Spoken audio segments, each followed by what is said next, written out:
Hi, and welcome to the next episode of Belly to Belly. And we're here today to talk about SelectUSA preparation. We're with our great friend, Paul Zito from RGP, Northwest Ohio. Welcome, Paul. Welcome to you, and thank you so much for having me. I'm so excited to get ready for SelectUSA Summit 2024. Oh, it's somebody compared it to they said it's the World Cup of economic development or of U.S. market entry, and I think that's probably a perfect metaphor.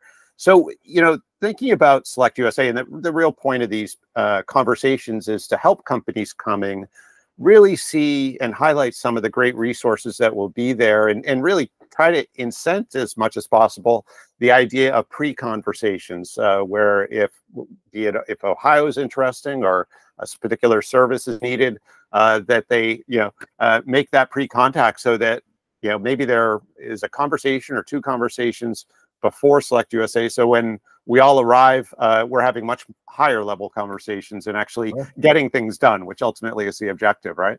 Of course. So I think the first thing that would be really helpful is, our audience may not know much about your work and what RGP does to help companies coming into the U.S. in terms of landing successfully and growing. Can you talk through a little bit of what RGP does? Sure. RGP is a privately funded regional economic development agency. Actually, this is the 30-year anniversary. And RGP was one of the first regional economic development agencies around a metro area, privately funded, to be created. We're also one of the 6 regional partners of Jobs Ohio, so we act on behalf of Jobs Ohio in terms of site visits and building visits by companies from around the world. So we will do a search for a building of 10,000 square meters or a piece of land of so many hectares. Do that for the company based on their specifications.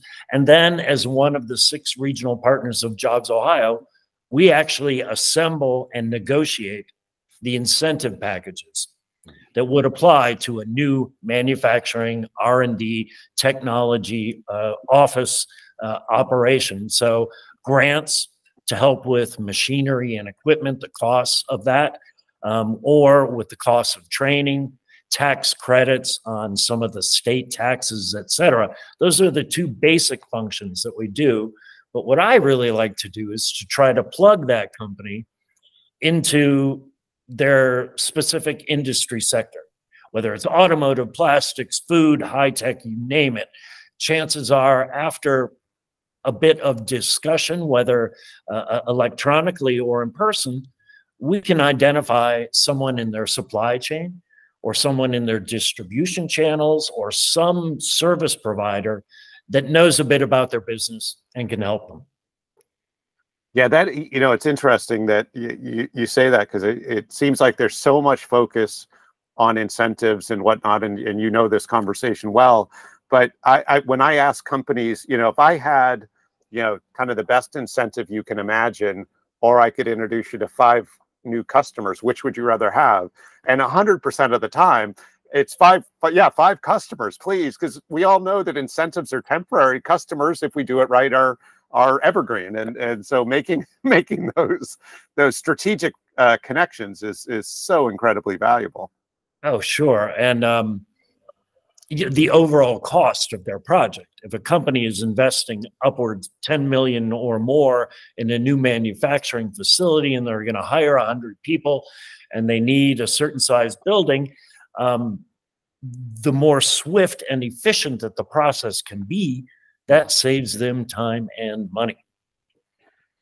One thing, if you wouldn't mind just sharing, is Ohio's a really unique state. And I think, as you know, there's so much when people think about coming to the U.S., they're sort of the usual suspects, right? They think about New York or San Francisco, but Ohio quite often isn't, the first thought for many companies. But Ohio's a particularly interesting state, not only for its manufacturing wealth, but in depth in various sectors, but also for its logistics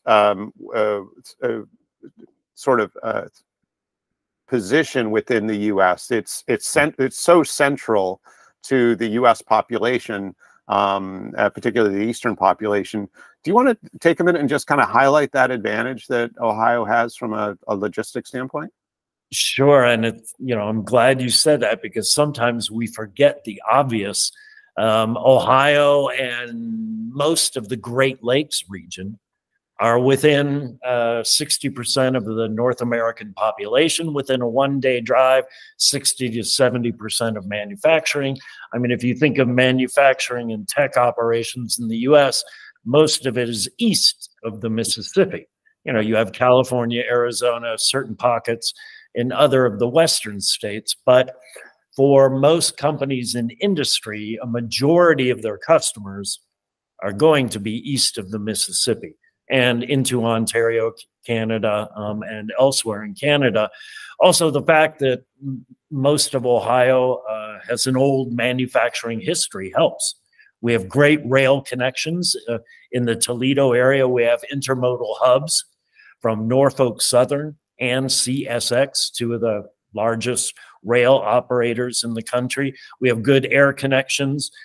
We have great port facilities through the Great Lawrence Seaway, through the Great Lakes, into Toledo, Cleveland, and other ports on the Great Lakes, and a good road system to help the deliveries in supply chain and deliveries to customers.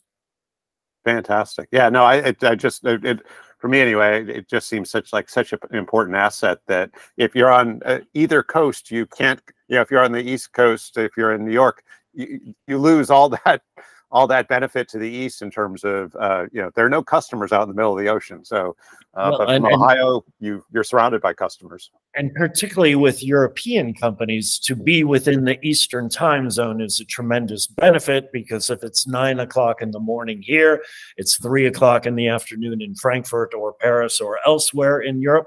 So there's that window of similar working time that a corporate parent can communicate with its subsidiary in the U.S. So let's talk about SelectUSA, and particularly, you've been going, you just told me a few minutes ago, since its inception. So why SelectUSA? Why is it important to go to this particular event, and even thinking about it from the context of a company that's considering coming now? Why would you go? Well, to be honest, zwischen uns entre nous, between us, I'm lazy.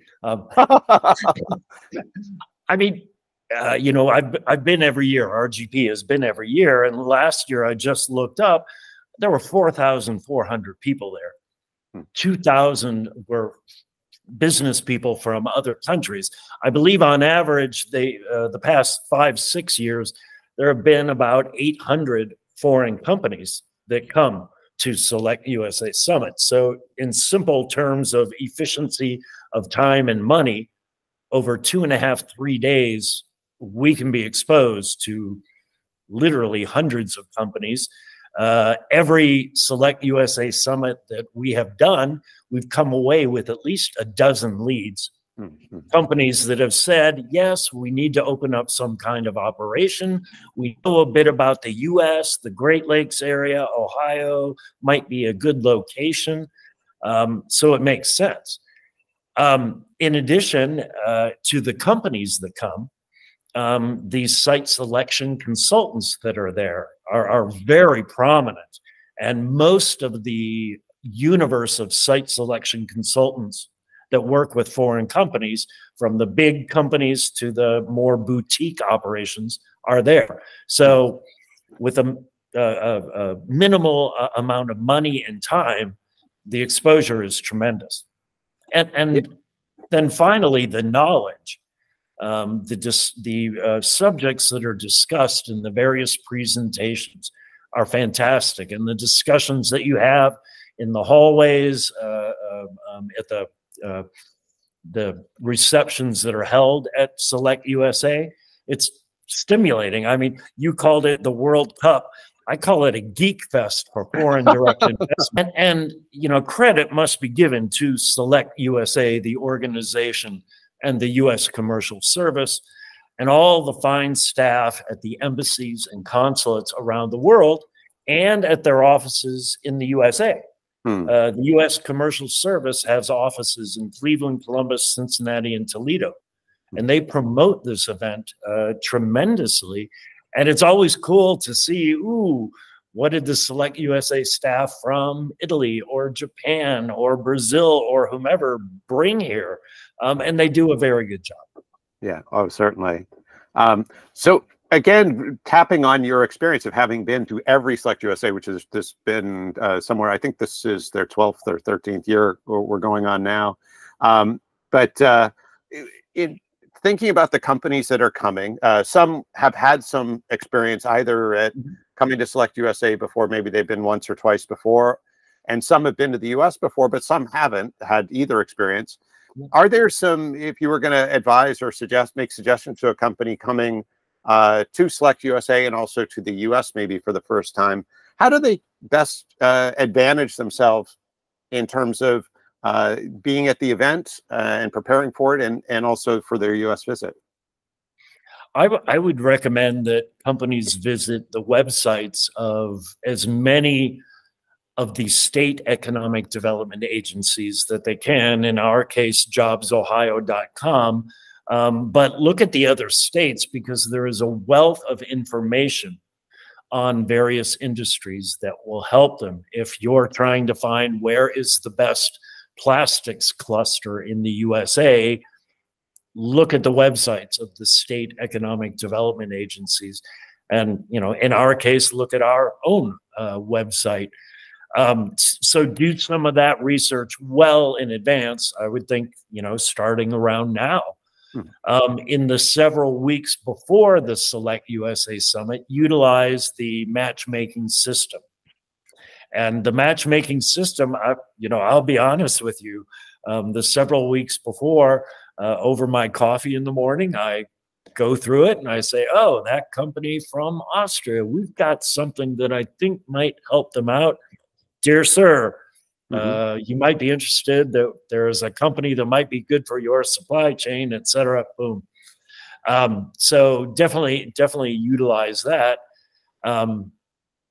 And I also think there are many good doing business in the USA guides available from accounting and tax firms and law firms, many of whom are at SelectUSA Summit. So get a kind of crash course on legal considerations, tax, accounting, human resources considerations for issues that are different in the US than they are elsewhere in the world. Sure. Oh, those all sound great. So essentially, do your homework, and it sounds like also preset meetings using the app, but basically tap into all the resources you can to identify whether it's the geography and industries you should be focused on, or the people you should be connecting with to deep dive a bit more in topic areas that are sort of relevant for your expansion. Well, and I also think, and maybe my friends with the U.S. Commercial Service around the world may not appreciate this, but talk to the people at the embassies and the consulates about your particular industry and say, we have no idea where might be good for our industry or our labor needs or our distribution needs. And most of the staff of the U.S. Commercial Service that I've worked with over the years are completely enthusiastic about helping out the companies get educated before they come. Well, this has been really wonderful, Paul. I appreciate you taking the time today, and I really can't wait to seeing you at the summit and at the Ohio reception. And yeah, no, it should be a great year. Definitely, I look forward to it as well. And thank you for promoting the SelectUSA Summit within the U.S. and around the world.